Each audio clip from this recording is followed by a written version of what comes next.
Press-Highbridge Company and the Mysterious Press present The Singapore Wink by Ross Thomas. Read by R.C. Bray. Original material copyright 1969 Ross Thomas. Recording copyright 2013 Highbridge Company and recorded by arrangement with MysteriousPress.com LLC.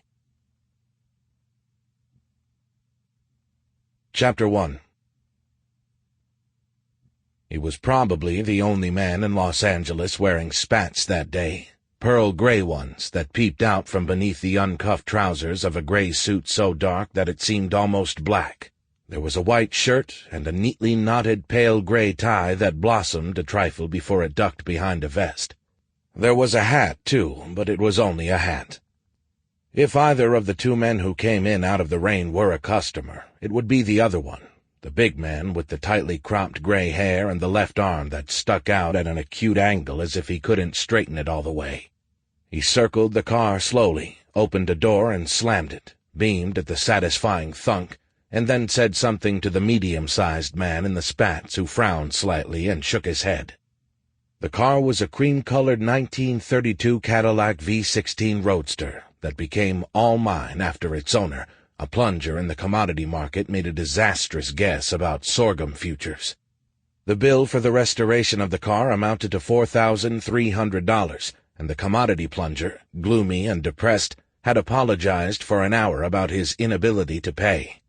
3 days later he had sounded optimistic, even cheerful, when he phoned to assure me that a deal had almost gelled and that soon everything would be worked out. It was around 5 the next morning when he poked the barrel of a .32 revolver into his mouth and pulled the trigger.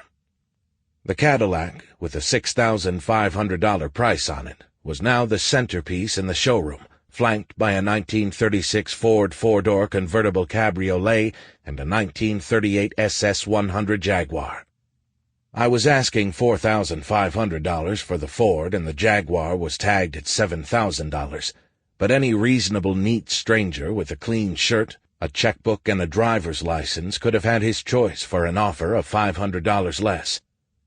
The big man, really big, well over 6'3", lingered by the Cadillac, not quite ignoring the growing impatience of his friend in the spats.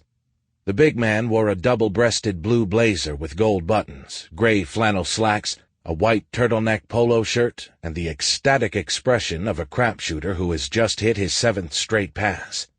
I decided that he was too old for both the expression and the clothes.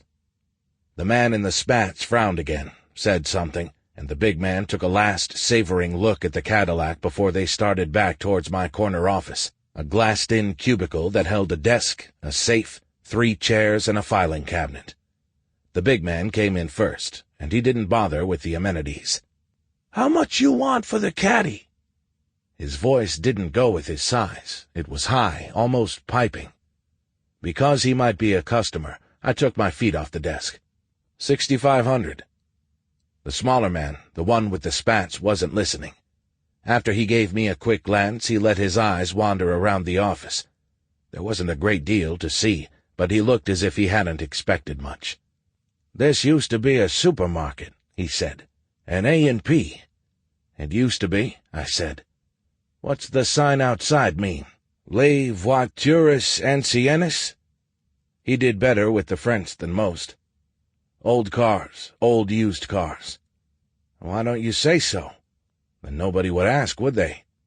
"Class," the big man said, staring at the Cadillac through the glass office wall. "Real class. How much you actually take for the caddy, no kidding?" "It's completely restored, all parts are original, and the price is still $6,500. "You the owner?" the smaller man asked.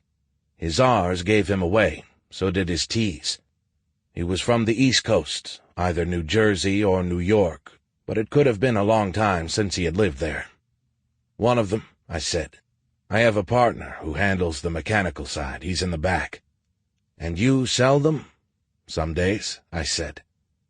The big man turned once more from his lingering inspection of the Cadillac. "I had one like that once," he said dreamily. "Except it was green. Real dark green. Remember it, Solly? We drove it down to Hot Springs that time with May and that other doll, the one you had." Sample complete. Ready to continue?